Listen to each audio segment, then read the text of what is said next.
$1,500 a month gets you what? Hey, I'm Alex. And I'm Phillip. And we teach you what you need to know about being a grown-up. Because adulting shouldn't suck. If you're new to this channel, make sure you hit that subscribe button. Don't forget to click that bell so you can get the notifications when we put out some new videos. And the comments below, let us know how much money you want to spend on rent. In this video, we're going to talk about what $1,500 a month can get you in 10 different cities around the United States.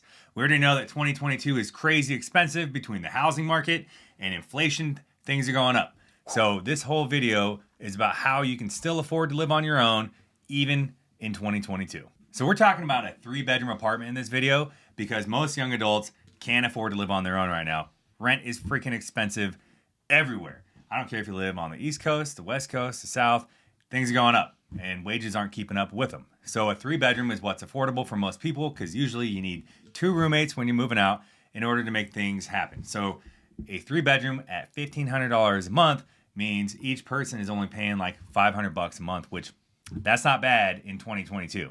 When I first moved out of my parents' house, like almost 20 years ago, I was paying $500 a month to rent a room from one of my friends when I was in college, but that included like AC and internet and all that stuff when I was in Vegas. So, it's not a whole lot different now if you can find a good deal, and that's the whole point of this video is, life can still be affordable.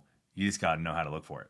All right, so before we get started, we wanted to let you guys know that we are aware that moving out can be a very stressful time in your life, especially if nobody taught you about it. You probably didn't learn about this in school. Your parents might not have talked to you about this, especially if your home is kind of toxic, or even if it's not toxic and they just haven't talked to you about it. So we've created 2 great free downloadable resources that you can download. The link's going to be in the description below. The first one is the 12 steps to moving out of your parents' house. It's great. You print it off. It literally has a step-by-step guide of how to get out of your parents' house. The second one is going to be your first apartment checklist. This is going to include all of the stuff that you typically would need for your first apartment. Obviously, you only need to go through that list and highlight the things that are going to be particular to you, but it's still a great guideline for you to use when you're getting out on your own for the first time. So make sure you check them out. If you don't already know, when you're moving into a new place, you got to pay first and last month's rent up front before you can even move in. So let's say your rent's $1,500 a month. Between first and last month's rent, that's $3,000. And then you got to have a deposit that's usually the equivalent of 1 month's rent, and that's another $1,500. So between you and your 3 roommates, you're looking at like $4,500 just to move in. I mean, it's nice because you can split that up between the 3 of you, but you got to pay all that money up front before you even get the keys. There's a lot of great websites that you can use to find places to rent or houses like Craigslist.com, Zillow.com, Rent.com, Apartment.com, or RentCafe.com. So let's get started with what $1,500 a month can get you for rent in these different cities. For this video, we used RentCafe.com and typed in the city. Then, under the price, I put $1,500 max, and then I clicked 3 beds, and that's what I chose. Lots of the listings that we found said ask for price, which is super annoying because I feel like it's really deceptive when you're looking around for apartments and you want to find the prices of the apartments and then everything says ask for price. So we didn't call every single one of them to ask for the prices. We just looked at the ones that actually were upfront and listed the prices. So I know that if I were the one doing this and I was actually looking for an apartment, I'd probably call a bunch of them just to make sure that I wasn't missing out on a good apartment for a good price. All right, so this one says $1,200 a month, but that's for a 1-bedroom apartment. If you wanted the 3-bedroom apartment, it's going to be $1,500 a month, which means it'll be competitive to qualify for. Even if it's not super nice, it's going to have a lot of people applying for it because it's affordable. As you guys can see, it's pretty dated inside, and we don't know if it's in a good part of town or not. And that's going to be something that you're going to want to look into before you move in. And that goes for anywhere and any of the places that we're talking about today. You want to know if it's safe. If you're only saving a few $100, is your safety really worth it?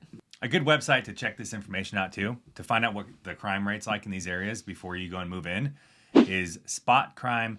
It is a great resource because it'll tell you and it'll update every day so you can see trends of what kind of crimes are committed in these areas, whether it's theft, robbery, assault. It could be violent crimes, whether it's rape or murder, whatever. You'll be able to see all that information before you ever even go and check these places out. And it's free. Another thing to keep in mind is that big cities on the East Coast and West Coast are going to be some of the most expensive places to live in the country. If you're trying to move out on your own, it's going to be a lot harder to find affordable places to live in these areas. It's going to be harder, but not impossible. All right, number 2 is Chicago, and this one's $1,500 a month for the 3-bedroom. It's downtown. It looks like the apartments are above a dry cleaners or a laundromat, and it was remodeled somewhat recently inside. You can tell it looks nicer inside than on the outside. And looking at the map, you're pretty close to the waterfront area. I have no idea if this apartment is in a good part of Chicago or not. Is there good parts of Chicago? I don't know, man. All I know is if you live in the wrong part, it's real bad. They had the most homicides last year out of any city in the United States. 797 homicides. Over 3,500 shootings. So, like Phillip said, do your research. Make sure that where you're moving into is not in a bad part of town. Down in Florida, you can get a 3-bedroom apartment that has a pool for just over $1,300 a month.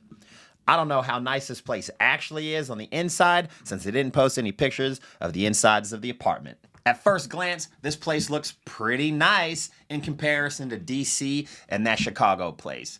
But like we had said, there's no pictures of the inside, so we don't really know. The next listing comes in at $1,450, and in our opinion, it doesn't look as nice as this one. The only thing that you have to worry about with Florida is that you're going to get pimp slapped by a hurricane, and you're probably going to have to wrestle some Florida man on meth fighting an alligator. So, pick your battles, I suppose. As you move down south, everything is going to get more affordable. There's plenty of places to rent in Nashville that are under $1,500 a month. This one is just over $1,200, and it looks pretty nice inside and outside for that price. At $1,200 a month, you guys are only going to be paying $400 each instead of $500 each to live there. Number 5, San Antonio, Texas. San Antonio is definitely the most affordable place on this list. You can still get a 3-bedroom apartment for just over $1,000 a month and a 4-bedroom apartment for $1,150. I didn't even know places like this still existed. Not to mention, this place looks really nice for that price. They look like they were built fairly recently. The inside of the apartments look good. They have a gym and a good-sized outdoor pool. Number 6 is Austin, Texas. Now, this is another affordable place to live compared to these other big cities, and this one's only $1,325 a month, and it's got a nice pool. It's hard to complain about this setup. Like we said before, there's always more factors to consider than just the fact that it looks nice and it's got an affordable price. We don't know what the communities are like, what the crime's like in these areas, so do your research. Number 7, Denver, Colorado. Denver, Colorado had a bunch of good places right around the $1,500 a month mark. But this was by far the favorite. If I were to move to Denver, this would be the spot that I would pick within my price range.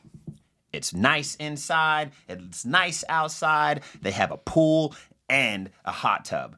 They also have a gym that has all of the stuff that you need, from cardio equipment, squat racks, cables, and dumbbells. To top it off, they also have an outdoor fire pit.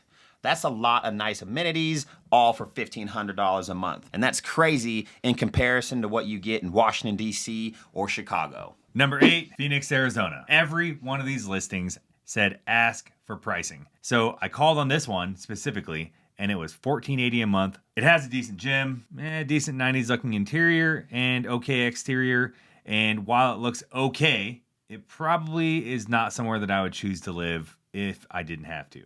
So here's the catch. The place that this is located in Phoenix has the highest crime rate in all of Phoenix. And I'm not talking just like theft, it's violent crime. So I would not want to live there for $1,500 a month. And I had to learn this the hard way, not to move into bad areas when I was younger, because I didn't know about websites like spotcrime.com and stuff like that.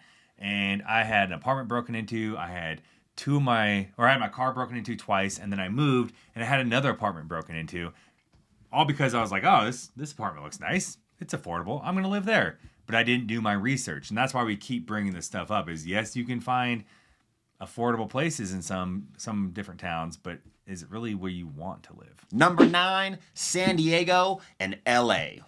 We actually couldn't find anything in these two cities for $1,500 a month. Nothing. Not a thing. But we wanted to include these two cities on here anyways, just to show you guys that not everywhere is affordable. If you're just moving out on your own, you can't always live where you want to live. If you do get a place here, for whatever reason, you're probably going to have to spend all of your money just to pay rent. And you probably won't get accepted anyways if that's the case. You probably have better luck living outside in one of those villages that they have with a whole bunch of shopping carts and tarps and tents and stuff. I heard the communities are great.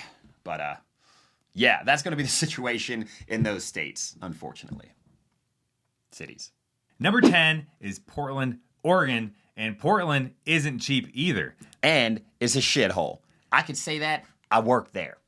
I used to work there, and he's right. The rental prices have gone way up over the last couple of years. I don't know why, but they have. I found this 3-bedroom for $1,400 a month, and if you notice, there's only 2 units left, which means it's probably super competitive to even get this place. Also, it's way outside of Portland. It's like at least an hour drive from downtown Portland if you have to commute. The traffic's terrible. The roads are terrible. There's potholes everywhere, okay? You'll probably run over some meth needles and flatten your tires, right? If you don't do that, you're probably going to hit a homeless person because they just dance in the fucking middle of the street half naked, tweaking out on meth. I mean, that's Portland for you. And hopefully you got some good wiper blades in your car, because if you don't, you ain't going to see shit because it rains 10 months out of the fucking year while you're there. Can you tell he hates Portland? There's a reason I moved to Phoenix. There's a lot to like about Portland, and there's a lot to not like. The only thing to like about Portland, for me, is that you can leave it every day when you're done with work. That's it. As you can see from the cities that we talked about, some of them have apartments that are pretty nice in that price range, and others aren't nearly as nice. If some of these cities didn't have any desirable things for you and you didn't want to live there and pay $1,500 a month, maybe you can consider getting a third roommate and upping that monthly rent to $2,000 a month for a 4-bedroom apartment. It's important, though, that you keep your portion of the rent the same so you're not going broke.